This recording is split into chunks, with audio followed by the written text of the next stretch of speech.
Kikosi cha soka cha Dar es Salaam Young Africans dhidi ya Police Tanzania kimetoka moja kwa moja chikijiana ndani ya nyumba. Golini kama kawaida ni goalkeeper ambaye amekuwa na mwendelezo mzuri katika ligi. Atakuwa goalkeeper nambari 1 kabisa wa kikosi hicho cha Dar es Salaam Young Africans, lakini pia Pedro Goncalves atakuwa ndio kocha ambaye anaamini sana kwenye mfumo huo. Yao Kwasi Tora is back, amerejea tena. Jeshi yao akichukua nafasi ya Israel Patrick Mwenda na kuwa fullback right kama kawaida.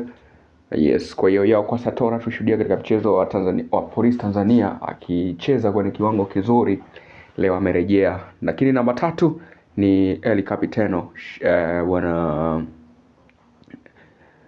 Mohamed Hussein Zimbwe Junior ambaye alikuwa kapteni wa klabu ya Simba, lakini kwa sasa akiwa ni mchezaji kwa kikosi cha Young Africans. Atacheza namba 3 badala ya Shadrack Boka Isaka Mayday.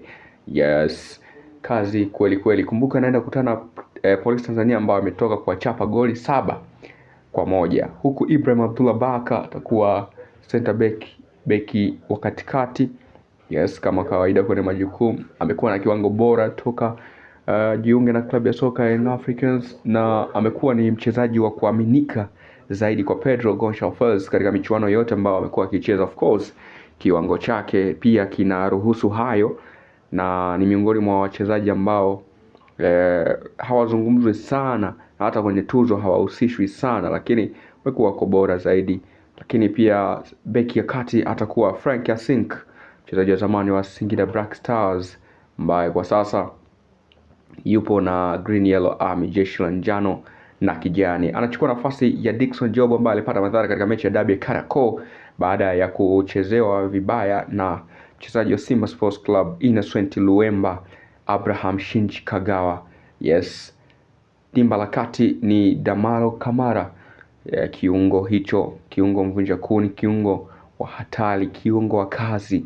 Abraham Kamaro Damara atacheza katika dimba la chini. Kumbukwe ni katika uwanja wa Jamhuri kule Dodoma. Baada ya mambo yote kufanyika, leo wamekubaliana. Huyu ni Mudathir Yahya Abbas ambaye ni kiungo wa Kitanzania kabisa, lakini material ni ya Ulaya. Kiwango chake ni unstoppable, lakini pia ni miongoni mwa wachezaji pia wenye ushawishi mkubwa sana katika ligi ya Tanzania bara kwa mwendelezo wao, wapachikaji, control uchezaji wao na ubora wao. Starboy Alan Okello gari likiwa limewakia kwenye gia, naye pia akiwa na mwendelezo bao 1 toka jiunga na klabu ya soka Young Africans kwenye NBC, lakini akiwa na bao lingine kwenye CRDB, na sasa ni Polisi. Kumbukwe goli la CRDB alifunga akiwa na Polisi. Sasa wamerudia tena na Police Tanzania. Je, wataweza kurudisha au kusimamisha mnala wa 7, yani wiki?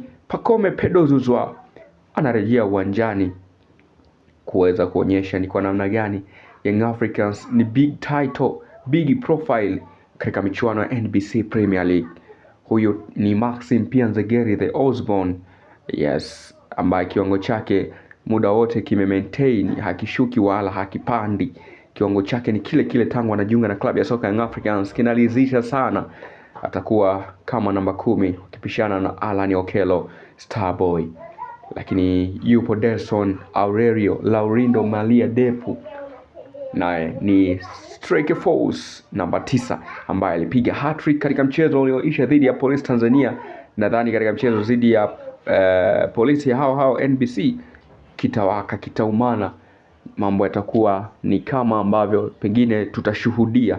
Lakini kwa Young Africans, wao wanahitaji kuzihesabu alama ili kuweza kuchukua taji la NBC Premier League big title, na itakuwa ni taji la 32 kama watafanikiwa kulipata katika msimu huu 2025-2026, na hii itakuwa tiketi yao ya wao kuweza kurudi katika michuano ya ligi ya mabingwa barani Afrika. Big title, big team, big dream ni moja kati ya ndoto za wananchi kufika mbali zaidi, na hiki ndicho kikosi 4-2-3-1 mfumo umekubali wa Pedro Goncalves wa kikosi cha soka cha Young Africans.